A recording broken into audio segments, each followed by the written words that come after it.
अस्सलाम वालेकुम and good morning to everyone. आज हम CC 3.1 और उसका जो चैप्टर 9 के पेज 13 में इलेक्ट्रोस्लैग वेल्डिंग प्रोसेस जिसका नंबर 72 है। ये बहुत ही दिलचस्प किस्म का वेल्डिंग प्रोसेस है। इसमें high heat energy around 50 to 60 kilo जॉल पर मिलीमीटर। इसमें high heat energy around 50 to 60 kilo जॉल पर मिलीमीटर का इस्तेमाल किया जाता है और थिकर प्लेट को वेल्ड करने के लिए बहुत आसानी से यूज़ होने वाला ये वेल्डिंग प्रोसेस है और दूसरे प्रोसेस की तरह इसमें इतनी कास्ट भी नहीं होती। तो चले स्टार्ट करते हैं और देखते हैं कि इस वेल्डिंग प्रोसेस की डेफिनेशन क्या है। तो इलेक्ट्रोस्लैग वेल्डिंग प्रोसेस जो है वो हाई और थिकर प्लेट को वेल्डिंग करने के लिए इस्तेमाल किया जाता है। जैसे कि ये दो प्लेट्स हैं, ये तो पैड्स मेटल है, ये वाला और ये वाला। तो इन दोनों प्लेट्स को एक गैप में रखते हुए यहाँ पे इसको नीचे यहाँ पे स्ट्राइकिंग जो प्लेट रख देते हैं और साइड पे जो है वो कॉपर शूज़, ये आप देख रहे हैं साथ साथ वाटर कूल्ड कॉपर शूज़ जो है वो साइड पे लगा देते हैं। इसी तरीके से दूसरी साइड पे भी इसको लगाया हुआ है ताकि जब इसको फिलर वायर जो इसमें फिलर वायर को डिपॉजिट किया जाता है तो साइड पे जो है वाटर कूल्ड कॉपर शूज़ लगा देते हैं ताकि कोई भी पिघला हुआ माल जो है वेस्ट ना हो। और इसी तरीके से यहाँ पे इसको जो है वो ये फिलर वायर है, उसको जो इसी तरीके से इसको जो है वो फीड करते हैं। और ये जो दानेदार आपको जो नज़र आ रहे हैं, ये जो चीज़ आपको जो नज़र आ रही है, इसको जो है वो ग्रेनुलेटेड फ्लक्स कहेंगे। तो अब हम इसको जो है वो तफसील से देखते हैं। यहाँ पे वो कह रहा है the copper shoes are attached and the granulated flux is placed in the joint। यहाँ तक इसको देखते हैं। वो यहाँ पे कह रहा है कि जो कॉपर शूज़ उसको जो है वो अटैच कर देते हैं साइड पे और उसमें जो है वो ग्रेनुलेटेड फ्लक्स जो है वो जॉइंट के ऊपर डाल देते हैं। And the arc is struck और the flux melt and the arc is extinguished, the wire no feed into the resistive slag. और जो ग्रेनुलेटेड फ्लक्स हैं उनको स्ट्राइकिंग प्लेट के ऊपर रखने के बाद आर्क को जला देते हैं और जो आर्क है वो flux melt the arc is extinguish. और उसके बाद जो है वो और जब अच्छे तरीके से जो फ्लक्स हैं वो मेल्ट हो जाते हैं तो उसके बाद जो आर्क को वो एक्सटिंग्विश कर देते हैं, उसको ऑफ कर देते हैं। The wire no feeds into the resistive slag. और उसके बाद जो पिघला हुआ जो फ्लक्स होता है उसमें जो है वायर को फीड करना शुरू कर देते हैं। As the weld continue, the weld metal rises and copper shoes must also arise up the joint। यहाँ तक। और जब जो वेल्ड है वो कंटिन्यू जो उसको वेल्ड करते जा रहे होते हैं और उसके बाद उसकी जो कॉपर शूज़ है उसको भी जो साथ साथ अप करते जाते हैं। दी वायर में ऑल्सो भी ट्रेवर्स और उसी के मुताबिक जो वायर को आगे पीछे जो है वो उसको ओसिलेट करते हैं। जिस तरह से जो है वो यहाँ पे दिखाया हुआ है उन्होंने, तो इधर भी मूव कर रही होती है और इस तरीके से इस तरह भी वो मूव कर रही होती है। साथ साथ इसके जो पैरेलल है वो इस तरीके से दोनों तरफ जो इसकी फिलर वायर है वो मूव कर रही होती है और जो वेल्ड मेटल है वो डिपॉजिट हो रहा होता है। The wire may also be traverse the weld metal solidifying beneath the slag. The wire may also be traverse और जो इसकी जो वायर है वो साथ साथ इसके जो ट्रेवर्स कर रही होती है। The weld metal solidified beneath the slag और जो वेल्ड मेटल है वो स्लैग के नीचे जो है वो सोल्डिफाइंग हो रहा होता है। और उसके बाद जैसे ही ये जो कंप्लीट हो जाता है तो उसके बाद जैसे उन्होंने यहाँ पे इस पिक्चर 3 में यहाँ पे वो नज़र आ रहा है कि दी फिनिश वेल्ड, यहाँ पे जो वेल्ड को फिनिश किया हुआ है और उसके साइड से जितने भी उसके जो कॉपर शूज़ हैं, स्ट्राइकिंग प्लेट है, उसको यहाँ से रिमूव कर दिया गया है। तो अब हम तफसील से इस पर डिस्कस करते हैं। द इलेक्ट्रोस्लैग वेल्डिंग 72 है। This is the welding process where a molten slag of the high resistivity is used to add weld metal depositions. तो ये जो वेल्डिंग प्रोसेस है इसमें हाई रेजिस्टिविटी जो स्लैग इसमें जो डाल दिया जाता है। इस वेल्डिंग प्रोसेस में हाई रेजिस्टिविटी जो स्लैग है उसमें इस्तेमाल करते हैं और the process is mainly use for the thick section vertical up butt welds.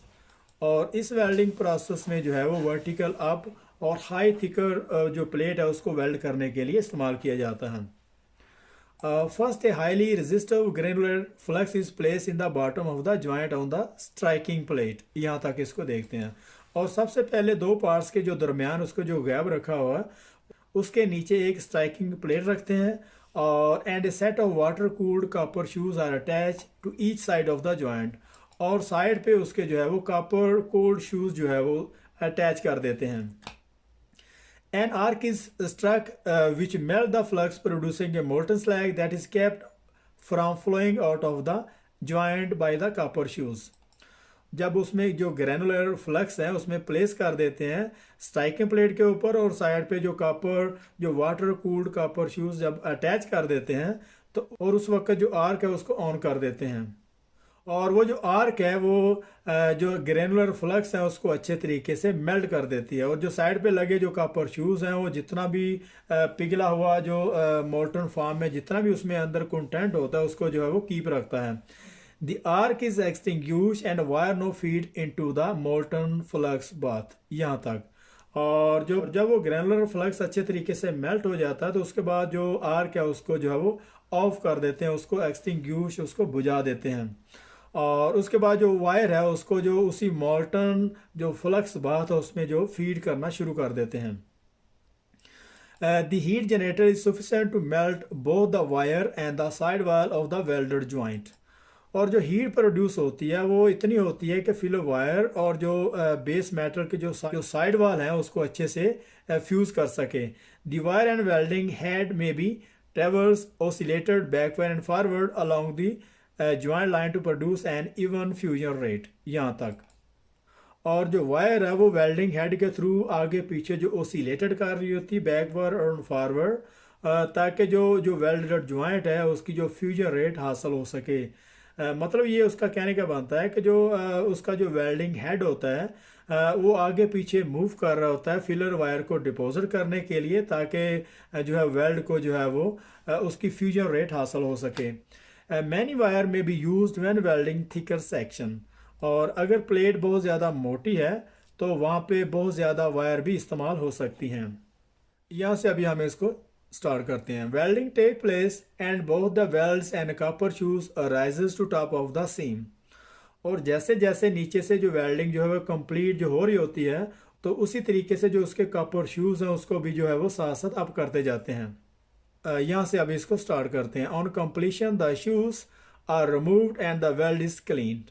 और जब वेल्ड मेटल कंप्लीट हो जाता है तो उसके बाद उसकी जो है वो जो कॉपर शूज उसको रिमूव कर दिया जाता है और वेल्ड को क्लीन कर देते हैं।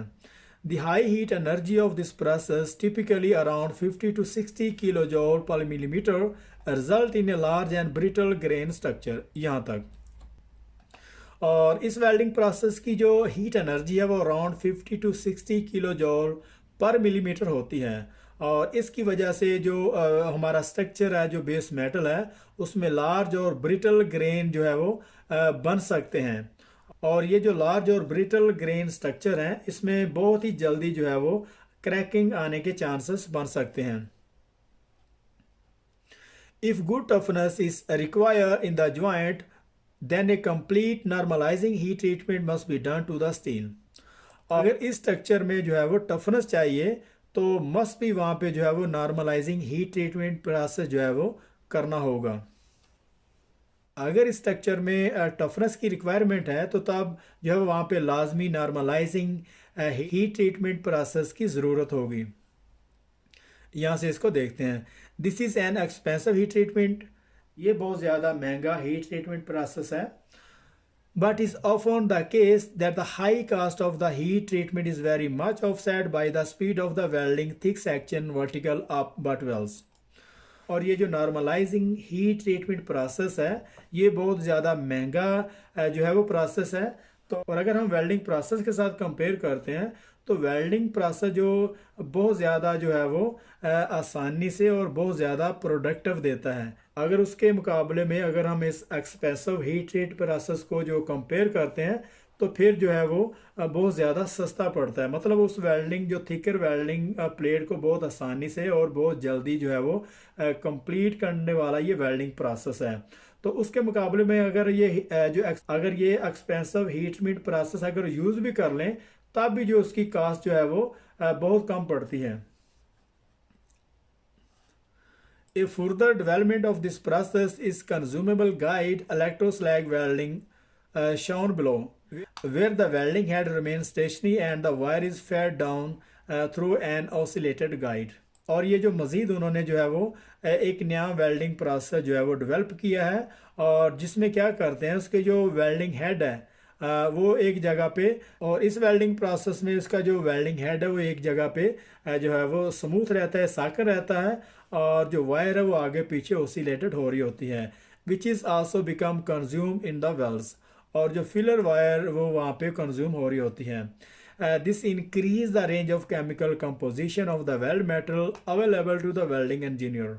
और इस तरीके से इस वेल्ड मेटल की जो केमिकल कंपोजिशन है वो बहुत ज़्यादा इंक्रीज होती है, क्योंकि उसमें बहुत सारे जो केमिकल हैं, बहुत सारी इसमें जो है वो एलिमेंट ऐड किए जाते हैं। As the resultant weld is comprise of the wire. और इस वेल्डिंग प्रोसेस में ये सारे का सारा जो रिलाई करता है वेल्ड मेटल को कंप्लीट करने के लिए फिलर वायर पे, क्योंकि इसमें ना तो बेस मेटल जो है वो पिघल रहा होता है और ना इसमें कुछ एलिमेंट ऐड किए जाते हैं। ये सिंपल जो है फिलर वायर की बदौलत इसको जो है वो कंप्लीट किया जाता है। यहाँ से इसको अब हम देखते हैं। The base metal and the guide, the electroslag principle is often apply to the strip cladding application. और ये जो इलेक्ट्रोस्लैग वेल्डिंग प्रोसेस है, इसको जो ज़्यादातर स्ट्रिप क्लैडिंग प्रोसेस को जो है वो कंप्लीट करने के लिए इस्तेमाल किया जाता है। फॉर एग्जांपल अगर कोई प्लेट है उसको थिकर करना है, तो उसको जो है वो क्लैडिंग करने के लिए ये प्रोसेस, उसको थिकर करने के लिए, बार बार उसको वेल्डिंग करने के लिए जो ये प्रोसेस इस्तेमाल करते हैं। तो oscillating consumable guide delivering the wire electrode.